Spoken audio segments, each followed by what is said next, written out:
मगध देश में गोवर नामक गांव में वसुभूति नामक एक गौतम गोत्री ब्राह्मण रहता था। उसे पृथ्वी नामक स्त्री से इंद्रभूति, अग्निभूति और वायुभूति नामक 3 पुत्र हुए। अपावन नगरी में सौमिल नामक एक धनाढ़ ब्राह्मण उस समय के ब्राह्मणों में महाज्ञानी माने जाने अन्य 8 द्विजों को भी यज्ञ करने बुलाया था।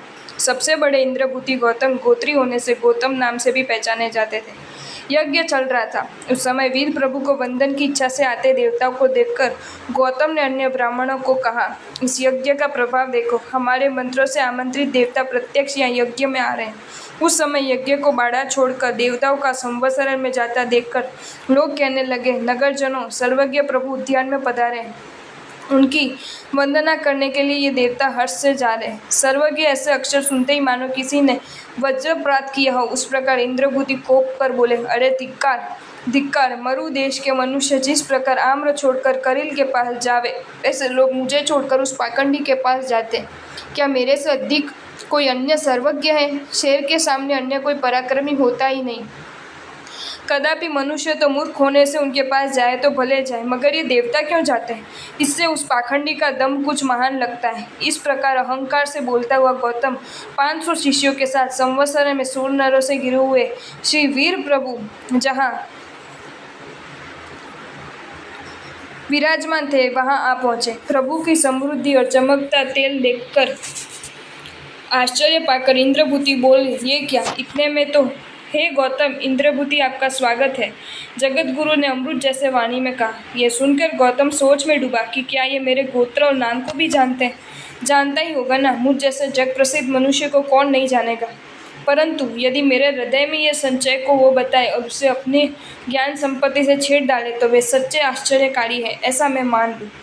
इस प्रकार हृदय में विचार करते ही ऐसे संशयधारी इंद्रभूति को प्रभु ने कहा, हे विप्र, जीव है कि नहीं, ऐसा तेरे हृदय में संशय है। परंतु हे गौतम, जीव है। वह चित्त, चैतन्य, विज्ञान और संज्ञा वगैरह लक्षणों से जाना जा सकता है। यदि जीव न हो तो पुण्य पाप का पात्र कौन, और तुझे ये यज्ञ दान वगैरह करने का निमित्त भी क्या? इस प्रकार के प्रभु महावीर के चरणों में नमस्कार करके बोला, हे स्वामी, ऊंचे वृक्ष का नाप लेने वामन पुरुष की भांति में दुर्बुद्धि से आपकी परीक्षा लेना ही आया था। हे नाथ, मैं दोष युक्त हूँ, फिर भी आपने मुझे भली प्रकार से प्रतिबोध दिया है, तो अब संसार से विरक्त बने हुए मुझको दीक्षा दीजिए। अपने प्रथम गंधर्व बनेंगे ऐसे जानकर प्रभु ने उनके 500 शिष्यों के साथ स्वयं दीक्षा दी। उस समय कुबेर देवता ने चारित्र धर्म के उपकरण ला दिए और 500 शिष्यों के साथ इंद्रभूति ने देवताओं ने अर्पण किए हुए धर्म के उपकरण ग्रहण किए। इंद्रभूति की तरह अग्निभूति वगैरह अन्य 10 द्विजों ने बारी बारी से आकर अपना संशय प्रभु महावीर से दूर किया, इसलिए अपने शिष्यों के साथ दीक्षा ग्रहण की। वीर प्रभु विहार करते करते चंपा नगरी पधारे। वहाँ साल नामक राजा तथा महासाल नामक युवराज प्रभु की वंदना करने आए। प्रभु की देशना सुनकर दोनों प्रतिबोध पाए। उन्होंने अपने भांजे गागली का राज्य अभिषेक किया और दोनों ने वीर प्रभु से दीक्षा ग्रहण की। प्रभु की आज्ञा लेकर गौतम साल और महासाल साधु के साथ चंपा नगरी गए। वहाँ गागली राजा ने भक्ति से गौतम गंधर्व की वंदना की। वहाँ देवताओं के रचे सुवर्ण कमल पर बैठकर चतुर्ज्ञानी गौतम स्वामी ने धर्म देशना दी। वह सुनकर गागली ने प्रतिबोध पाया तो अपने पुत्र को राज्य सिंहासन सौंपकर अपने माता पिता सहित उन्होंने गौतम स्वामी से दीक्षा ली। ये 3 नए मुनि और साल महासाल, ये 5 जन गुरु गौतम स्वामी के पीछे पीछे प्रभु महावीर की वंदना करने जा रहे थे। मार्ग से शुभ भावना से उन 5 को केवल ज्ञान उत्पन्न हुआ। सर्वज्ञ प्रभु महावीर स्वामी जहाँ विराजमान थे वहाँ आकर प्रभु की प्रदक्षिणा की और गौतम स्वामी को प्रणाम किया। तीर्थंकर को झुककर वे 5 केवली की परिषदा में चले। तब गौतम ने कहा, प्रभु की वंदना करो। प्रभु बोले, गौतम, केवली की आशातना मत करो। तत्काल गौतम ने मिथ्या दुष्कृत देकर उन 5 से क्षमापना की। इसके बाद गौतम मुनि खेद पाकर सोचने लगे कि क्या मुझे केवल ज्ञान उत्पन्न नहीं होगा, क्या मैं इस भव में सिद्ध नहीं बनूंगा।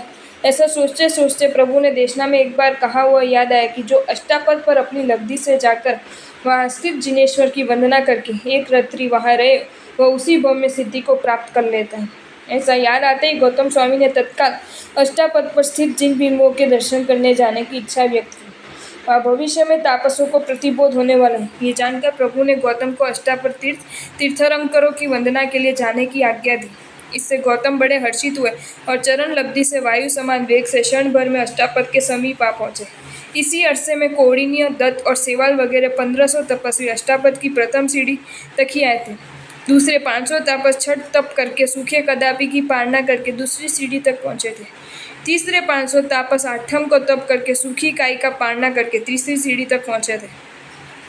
वहां से ऊंचे चढ़ने के लिए आवश्यक थे। उन तीनों के समूह प्रथम, द्वितीय और तृतीय सीढ़ी पर लटक रहे थे। इतने में सुवर्ण समान कांति वाले और पुष्ट आकृति वाले गौतम को आते हुए उन्होंने देखा। उनको देखकर वे आपस में बात करने लगे कि हम पुरुष हो चुके हैं, फिर भी यहाँ से आगे नहीं चढ़ सक रहे, तो ये स्थूल शरीर वाला मुनि कैसे चढ़ सकेगा। इसी तरह से बातचीत कर रहे थे कि गौतम स्वामी सूर्यकरण का आलंबन लेकर इस महागिरी पर चढ़ गए और पल भर में देव की भांति उनसे अदृश्य हो गए। तत्पश्चात वे परस्पर कहने लगे, इन महर्षि के पास कोई महाशक्ति है, यदि वह यहाँ वापस आएंगे तो हम उनके शिष्य बनेंगे। ऐसा निश्चय करके वे तापस एक ध्यान में उनके वापस लौटने की राह देखने लगे।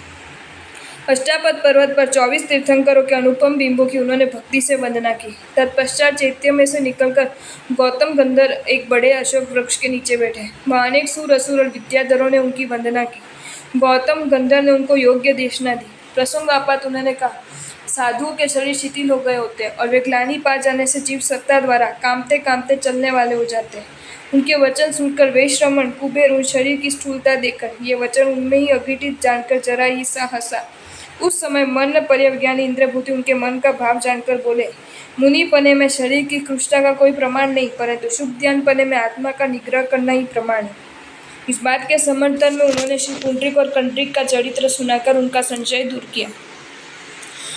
इस प्रकार गौतम स्वामी ने कहा हुआ पुंडरीक कंडरीक का अध्ययन समीप में बैठे वैश्रवण देव ने एक निष्ठा से श्रवण किया और उसने सम्यक प्राप्त किया। इस प्रकार देशना देकर रात्रि वहां व्यतीत करके गौतम स्वामी प्रातः काल में उस पर्वत पर से उतरने लगे। राह देख रहे तापस उनको नजर आए। तापसों ने उनके समीप आकर हाथ जोड़कर कहा, हे तपोनिधि महात्मा, हम आपके शिष्य बनते हैं, आप हमारे गुरु बने। तत्पश्चात उन्होंने बड़ा आग्रह किया तो गौतम ने उन्हें वहीं पर दीक्षा दी। देवताओं ने तुरंत ही उनको यतिलिंग दिया। तत्पश्चात वे गौतम स्वामी के पीछे पीछे प्रभु महावीर के पास जाने के लिए चलने लगे। मार्ग में कोई गांव आने पर भिक्षा का समय हुआ तो गौतम गंधर्व ने पूछा, आपको पालने करने के लिए कौन सी इष्ट वस्तु लाऊं? उन्होंने कहा, पायस लाना। गौतम स्वामी अपने उदर का पोषण ही हो सके उतनी खीर एक पात्र में लाए। तत्पश्चात गौतम स्वामी कहने लगे, हे महर्षि, सब बैठ जाओ और पायसन से सर्व पालना करें। अब सबको मन में ऐसा लगा कि इतने पायसन से क्या होगा, यद्यपि हमारी गुरु की आज्ञा हमें माननी चाहिए। ऐसा मानकर सब एक साथ बैठ गए। तत्पश्चात इंद्रभूति ने अक्षीण महानस लब्धि द्वारा उन सर्व का पेट भरकर पालना करवाया और उन्हें अचरज में छोड़कर स्वयं आहार करने बैठे। जब तापस भोजन करने बैठे थे तब हमारे पूरे भाग्योदय से श्री वीर परमात्मा जगत गुरु हमें धर्म गुरु के रूप में प्राप्त हुए। वो पिता तुल्य बोध करने वाले मुनि भी मिलना दुर्लभ है, इसलिए हम सर्वथा पुण्यवान हैं। इस प्रकार की भावना करने से शुष्क कोई पक्षी 500 तापसों को केवल ज्ञान उत्पन्न हुआ। दत्त वगैरह अन्य 500 तापसों को दूर से प्रभु के प्रतिहारे को देखकर उज्ज्वल केवल ज्ञान प्राप्त हुआ और कौंडिन्य वगैरह बाकी के 500 तापसों को दूर से भगवान के दर्शन होते केवल ज्ञान प्राप्त हुआ। तत्पश्चात उन्होंने श्री वीर प्रभु की प्रदक्षिणा की और वे केवली की सभा की ओर चले।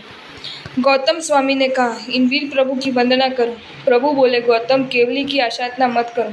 गौतम स्वामी ने तुरंत ही मिथ्या दृष्टि देकर उनसे क्षमापना की। उस समय गौतम ने पुनः सोचा, जरूर मैं इस भव में सिद्धि प्राप्त करूंगा, क्योंकि मैं गुरु कर्मी हूँ। इन महात्माओं को धन्य है कि जो मुझसे दीक्षित हुए, परंतु जिनको क्षण भर में केवल ज्ञान उत्पन्न हुआ। ऐसी चिंता करते हुए गौतम के प्रति श्री वीर प्रभु बोले, हे गौतम, तीर्थंकरों का वचन सत्य या अन्य का?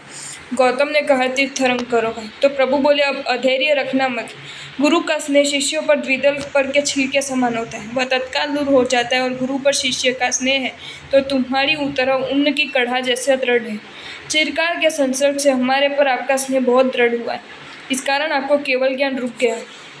जब उस स्नेह का अभाव होगा तब केवल ज्ञान जरूर पाओगे। प्रभु से दीक्षा लेने के 30 वर्ष के बाद एक दिन प्रभु ने उस रात्रि को अपने मोक्ष ज्ञात करके सोचा, ओहो, गौतम को मेरे पर अत्यंत स्नेह और वही उनको केवल ज्ञान प्राप्ति में रुकावट बन रहा है, इस कारण मुझे उस स्नेह को छेड़ डालना चाहिए। इसलिए उन्होंने गौतम स्वामी को बुलाकर कहा, गौतम, यहाँ से नज़दीक के दूसरे गाँव में देव शर्मा नामक ब्राह्मण है, वह तुमसे प्रतिबोध पाएगा, इसलिए आप वहाँ जाओ। ये सुनकर जैसी आप ही आज्ञा कहकर गौतम स्वामी प्रभु को वंदन करके वहां गए और प्रभु का वचन सत्य किया, अर्थात देव शर्मा को प्रतिबोधित किया। कार्तिक मास की अमावस्या के दिन पिछली रात्रि को चंद्र स्वाति नक्षत्र में आते ही जिन्होंने छठ का तप किया है वे वीर प्रभु अंतिम प्रधान नामक अध्ययन कहने लगे। उस समय आसंकम से प्रभु का मुख समय जानकर सूर और असुर के इंद्र परिवार सहित वहां आए। शकेंद्र ने प्रभु का हाथ जोड़कर संभ्रम के साथ इस प्रकार कहा, नाथ, आपके गर्भ, जन्म, दीक्षा और केवल ज्ञान हस्तोत्रा नक्षत्र में हुए। इस समय स्वाति नक्षत्र में मोक्ष होगा, परंतु आपकी जन्म राशि पर भस्म ग्रह संक्रांत होने वाला है, जो आपके संतानों को 2000 वर्ष तक बाधा उत्पन्न करेगा।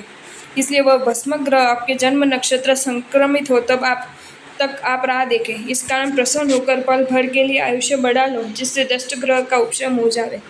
प्रभु बोले, हे शकेंद्र, आयुष्य बढ़ाने के लिए कोई भी समर्थ नहीं है। ऐसा कहकर समुचित क्रिया चौथे शुक्ल ध्यान को धारण किया और यथा समय रजु गति से ऊर्ध्व गमन करके मोक्ष प्राप्त किया।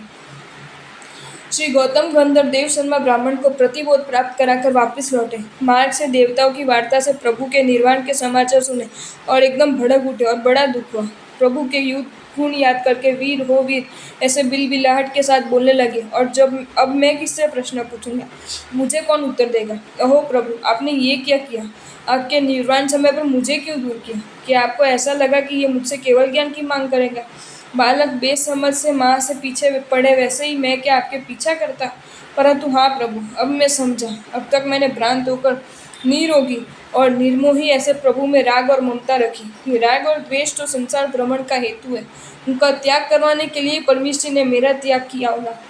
ममता रहित प्रभु पर ममता रखने की भूल मैंने क्यों की? क्योंकि मुनियों के तो ममता से ममत्व रखना युक्त नहीं है। इस प्रकार शुभ ध्यान परायण होते ही गौतम गंधर्व शपथ श्रेणी में पहुंचे और तत्काल घाती कर्म का क्षय होते ही उनको केवल ज्ञान प्राप्त हुआ। 12 वर्ष केवल ज्ञान पर्याय के साथ 92 वर्ष की उम्र में राजगृह नगरी में एक माह का अनशन करके सब कर्मों का नाश करते हुए अक्षय सुख वाले मोक्ष पद को प्राप्त किया।